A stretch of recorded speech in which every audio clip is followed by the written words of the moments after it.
頭先就喺港澳碼頭嗰度落咗車，諗住咧會行過嚟碼頭會近少少啦。點知原來平洲大喺龍崗碼頭只係最遠嗰個，跟住我諗住坐1點鐘嗰班船，點知而家都12點20分，我仲以為係咪唔係呢度搭咧？所以下次可能嗰個資料搜集會做得好少少。等一陣準備上船。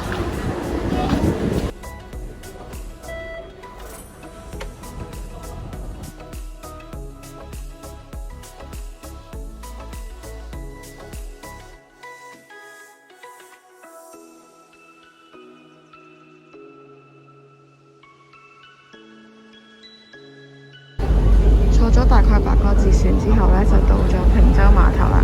可以見到對面呢，就係愉景灣啦，上次去過嘅。咁其實由愉景灣都有船可以坐去坪洲嘅。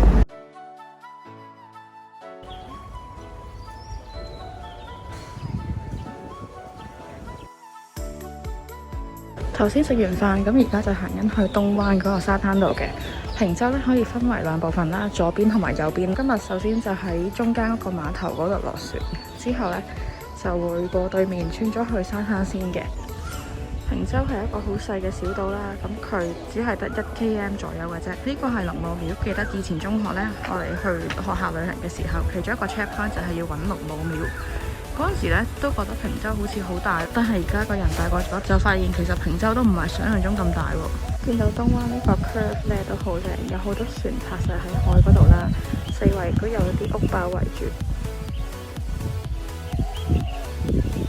佢頭先咧瞓咗喺地下，好似攤屍咁樣，點知我一行埋嚟佢就醒咗。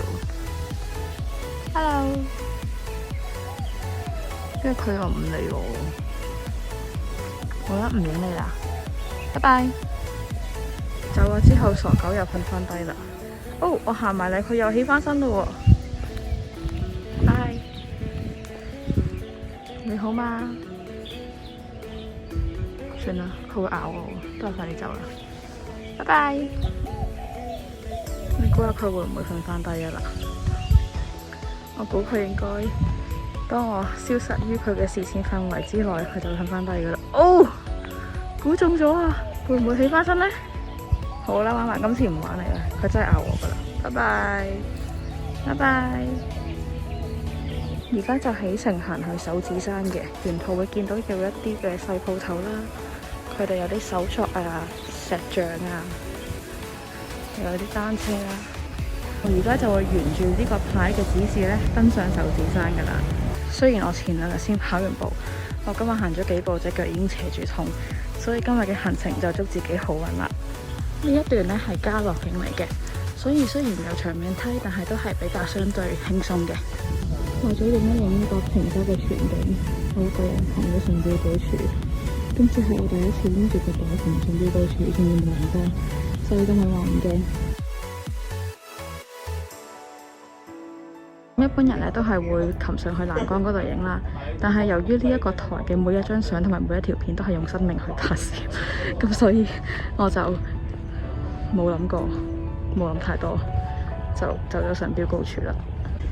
好啦，而家離開手指山嘅休息處之後，就會去下面有一個亭嘅，然後咧去完個亭之後，就會沿住另外一邊落翻山啦，跟住去翻碼頭嗰邊，再去大利島。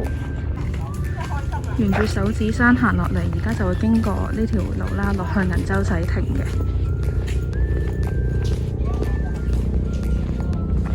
頭先呢，有個人話佢行到就嚟死咁滯啦，咁所以而家就要實實行，到底係咪真係會行到死？呢度就係銀洲仔亭嘅景觀啦，可以見到對面嘅迪士尼啦、青馬大橋同埋昂船洲大橋嘅。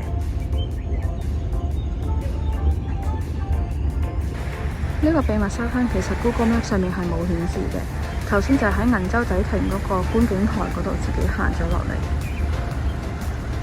原來 Innisfree 咧喺坪洲有一個種樹計劃，可以睇下2026年嘅時候呢啲樹咧會變成咩樣啦。離開銀洲仔亭之後咧，就會繼續出翻嚟轉左啦，跟住再落山睇下會唔會可以走得翻去碼頭嗰邊嘅。行咗大概5分鐘就到咗呢個碼頭。行咗一陣話咁快又去返民居啦，可以見到好多村民都有自己嘅單車啦，跟住呢度一出去呢，就已經係海邊㗎啦。今日呢啲霧氣都幾大下，但係呢又有一種仙境嘅感覺。呢一笪呢，就係南灣休憩處啦。沿住個海旁入面呢，會有行人路啦，然後出面亦都有一個散步徑嘅。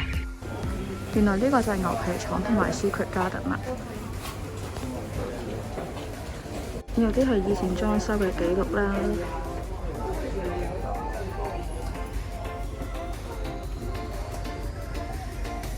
咁就有啲車胎啦、帽啦、手提電話啦，同埋 Secret Garden 呢一個字眼嘅。呢一個咁混亂嘅花園入面，有一啲膠凳啦，跟住有啲植物，不過呢，今日就冇開到。坪洲呢本身有2間牛皮廠嘅，咁就係1930年代嘅時候開立啦。之後因為生意就越嚟越唔好啦，所以去到1970年代呢，就已經冇咗噶啦。之後呢一度就成為咗3級嘅歷史建築。而家再一次經過坪洲碼頭嘅中間啦，然後而家就會正式開始去另外一邊嗰度行啦。咁都係沿住坪洲嘅永安街繼續行嘅。行完呢條橋之後呢，就到咗大利島啦。可以見到坪洲嗰個景色啦。呢邊呢就有多啲住宅嘅，有一個燈塔啦，亦都可以見到坪洲呢色彩繽紛嘅樓嘅。喺大利島嘅其中一邊呢，係有一個沙灘嘅，然後上面呢有一嚿石，就係呢一個烏龜石。其實坪洲嘅另外一邊呢，都有一個行山徑嘅，咁但係我就覺得呢一邊就唔係太特別啦，所以都唔會打算去啦。差唔多去到旅程嘅尾聲啦，已經去完坪洲嘅壽司山嗰邊啦，亦都去埋大利島嗰邊嘅。而家就會翻去碼頭附近歇下，跟住就等夠鐘坐6點3班船走。唔知係咪因為坪洲太細嘅關係啦，咁所以呢，今日有好多遊客，我都係撞過佢哋唔止一次嘅。